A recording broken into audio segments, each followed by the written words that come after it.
Hello and welcome. This is Cheryl. Thank you so much for stopping by. So in this video, I'm going to show you how to create this card here. And it was inspired by a Gelli print that I had created in my last video. This is the Gelli print. I just thought it looked like a really cool night sky, almost Northern Lightsy. And I decided to use my Stamptember 2021 set. Sadly, this is the first time I've actually pulled out this set to use. So the very first thing I'm going to do is I'm going to create a circle mask to do the moon with after I've done my Gelli print. Now I'm going to do this on watercolor paper because I do want to watercolor the images later, but I don't want to be doing this on black cardstock. So I'm going to do it on watercolor and kind of change up the way that I was doing the prints in my last video. So I'm going to put that mask down where I want the moon to go. I'm just placing my Santa and Sleigh stamp so I can know where I want the moon positioned. And I'm using my stamp platform to do my stamping so that I can re-stamp later on after I've Gelli printed my background and know that I'm going to stamp in exactly the right spot after that. So first thing I'm going to do after having my moon mask down is I'm going to take a light colored ink and I'm going to lightly stamp my Santa and Sleigh and those trees. And the reason I want to do this is I want to put some masking fluid on those areas so that when I Gelli print and create a dark sky, I will still have a light area that I can stamp and emboss my image and then watercolor. So the easiest way that I was thinking to do this would be to use masking fluid. So I've got some masking fluid that I put into a really small, or a bottle that has a really fine tip to it so that I can get really detailed with this. And I'm just going to cover all of the areas that I don't want to create a dark sky. Now I want to do some watercoloring with distress reinkers, and that's why I want this light surface to do this with, because the distress reinkers are a transparent medium and they wouldn't show up on a dark surface. So I'm going to just completely cover everything that I don't want to be dark with this masking fluid, and I'm going to let it dry completely overnight. So after I was done putting my masking fluid down, I noticed there was a couple areas that had some bubbles. So I'm taking a pin and I'm popping all those bubbles, and then I'm going to put some more masking fluid in those areas so that I have it covered completely. I found in the past that if I let those bubbles sit there, they kind of popped while they were drying and they left an open area. So you want to make sure that everything is completely covered and then let it dry. And I ended up having to let it dry completely overnight so that it was good to go for my next step.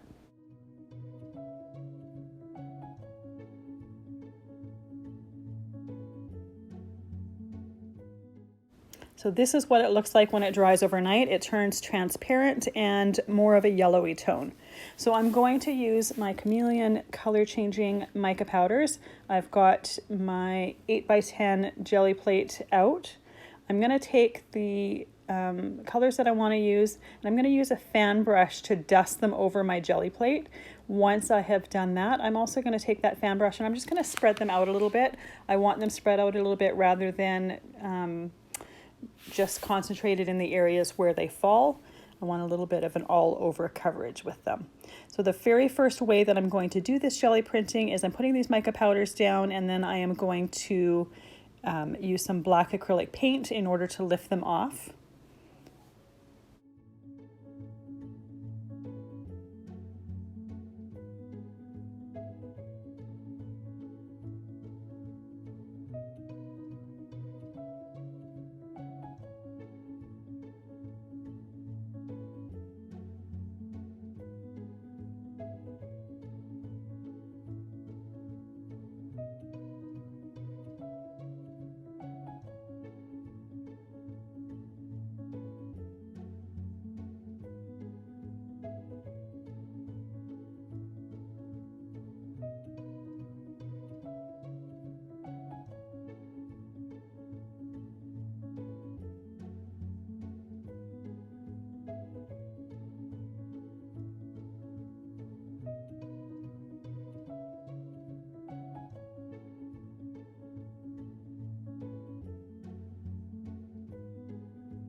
I realized here I had a little bit too much of the black acrylic paint down, so I am going to take some of the excess off. If you have too much paint on there, it's really only going to pull up paint. It's not going to actually pull up the mica powder. So I want to make sure to have a nice thin coat of that black acrylic paint and then take the print.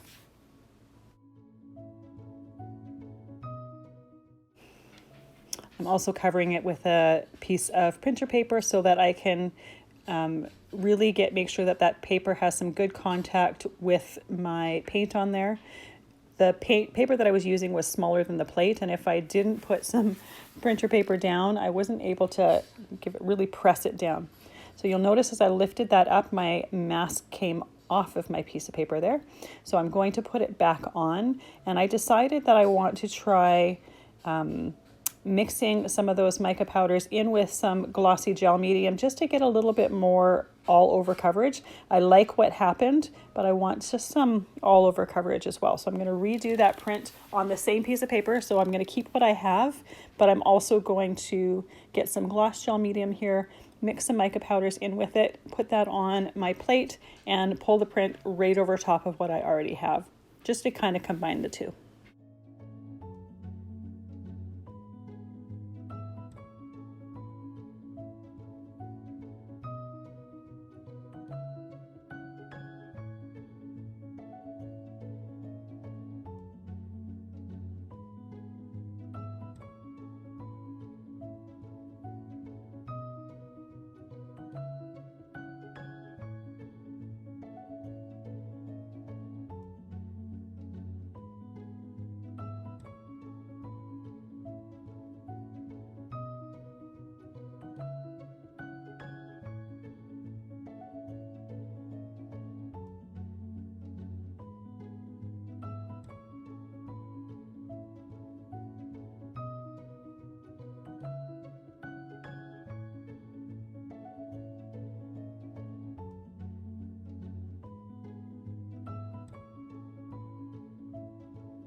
So I've got my second layer on there. It didn't really change it too much, but some of the areas that were blank before now have a little bit of shimmer to them.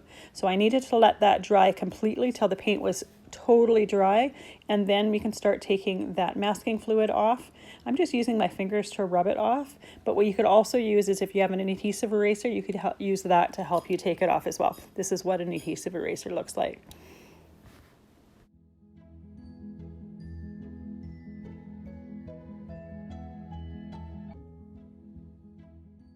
Now that the masking fluid is off, I'm going to use the moon mask that came with that stamp set, and I'm going to create the moon in the sky. So the very first step is I'm just putting some pumice stone just to kind of give it a bit of a gray look, and then I'm also going to use some old paper just to give it a little bit of warmth, and I'm just getting the detail part of that moon in there. After that is done how I like it, I'm going to use some scattered straw and put a little bit of a yellow tone to that moon. I want it to have a little bit of a warm glow, and I'm using just some blending brushes to get a light amount of color on there. I don't want this to be in your face detailed. I just want some light detail in there.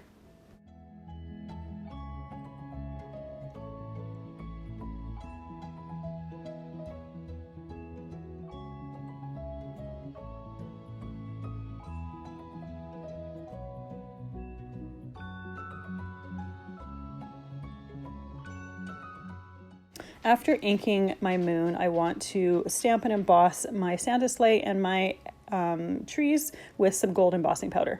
Now to do that, you need to heat set the inks, otherwise the embossing powder will stick, just like I'm showing right here.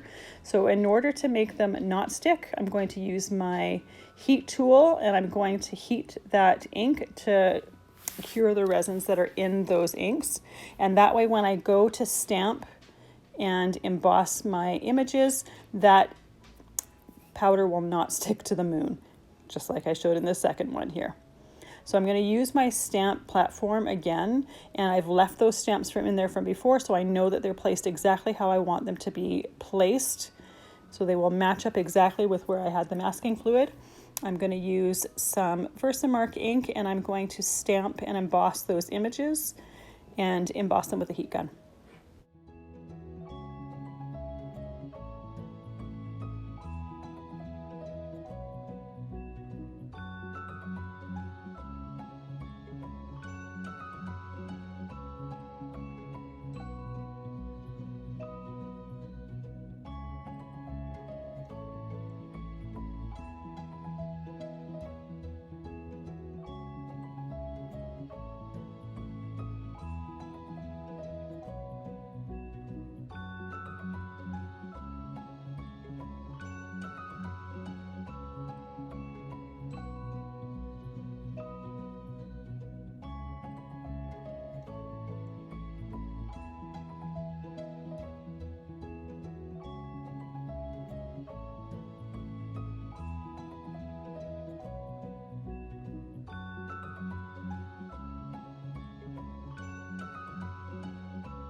Now, if you've never stamped and embossed before, you do need to use a special embossing heat gun for this.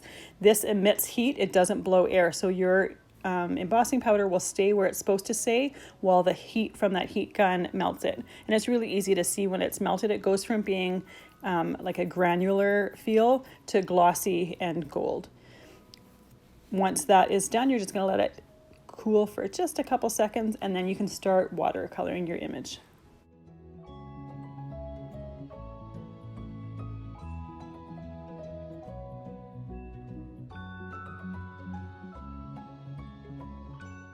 So I'm going to do my watercoloring with distress reinkers. I love using distress reinkers just because it's like having a tool that does two tasks at once, although I am very excited to try the new distress crayons. Mine just haven't arrived yet. So I'm using some gathered twigs to watercolor the deer. And the nice thing about watercoloring an embossed image is that embossing resists the ink that you're watercoloring with, so it makes it super easy to stay in the lines. So just use whatever colors you want to emboss the whole detail of your image and then let it dry completely.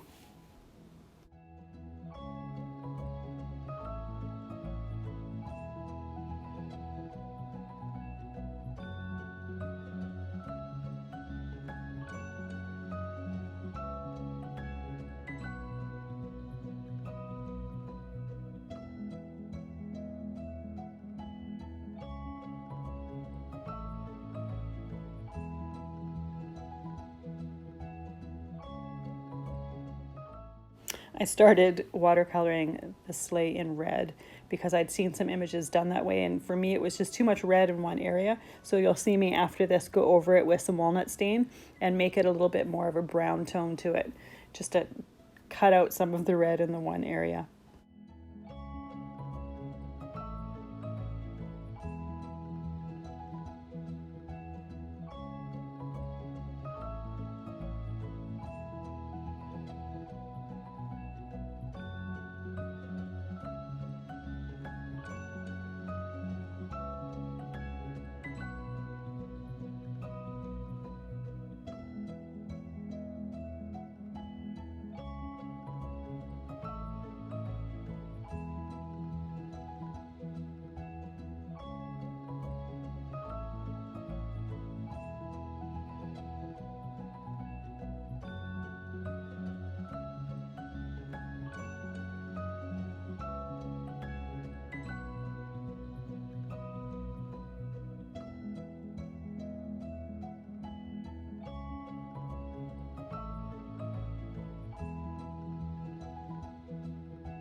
I started watercoloring the trees with Evergreen Bough just because by the name it seemed suitable, but it ended up being the wrong color tone for what I was going for. So after this, I'll go over it with some peeled paint, bundled sage, and shabby shutters. It's kind of my favorite trio of greens to use for greenery.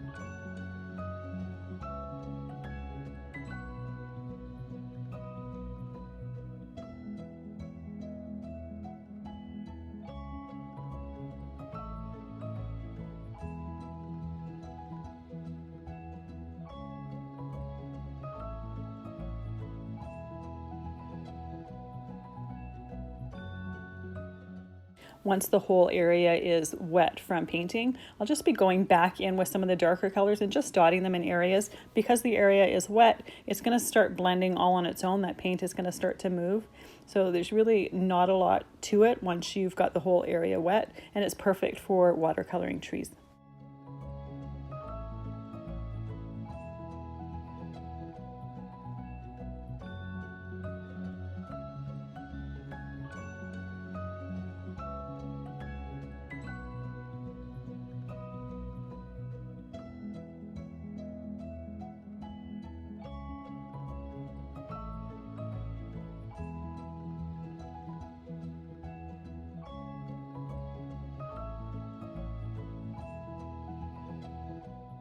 I ended up with a little bit of white space by the bottom rails of the sleigh, so I'm just taking some scattered straw and painting in those open areas, and it coordinates really nicely with the gold embossing powder. It makes it a little bit less noticeable.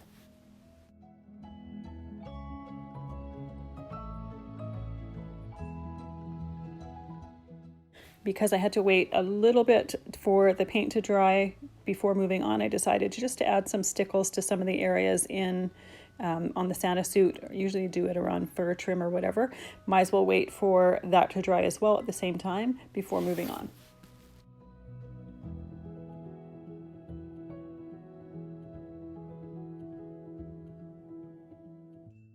So the piece of watercolor paper that I was using was bigger than I needed, and I did that deliberately so that I would have the freedom to cut wherever I wanted to when I was done.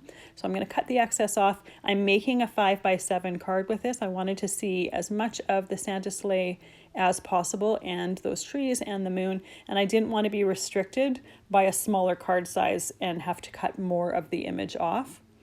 So I'm going to glue this onto some gold cardstock that I have, and I'm also going to use a black card base just to tie it all in.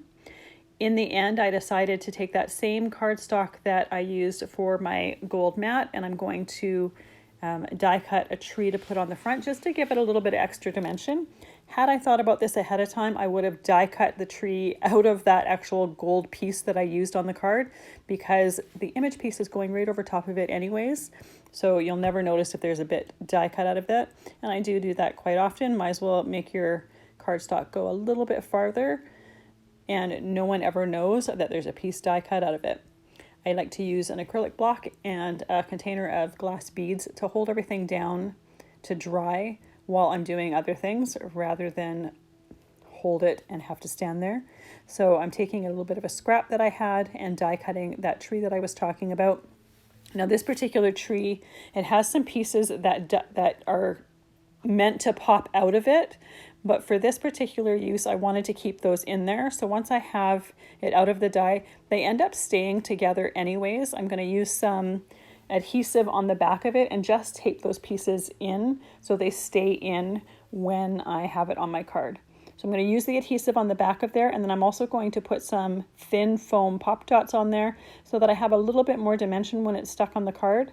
Just make sure not to put those pop dots on the adhesive backing that is holding those bits in.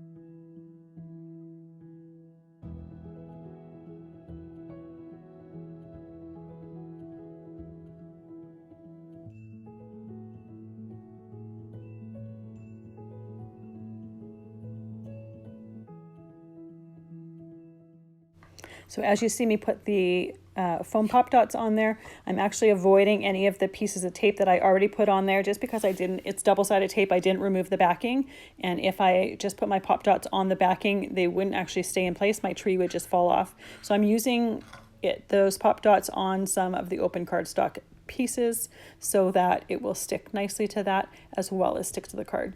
And I really like how this just gives it a little bit of extra dimension and interest to the card. Here we have the final product. I love how those micas make it look like Northern Lights. Thank you so much for spending your time with me. Have a great day.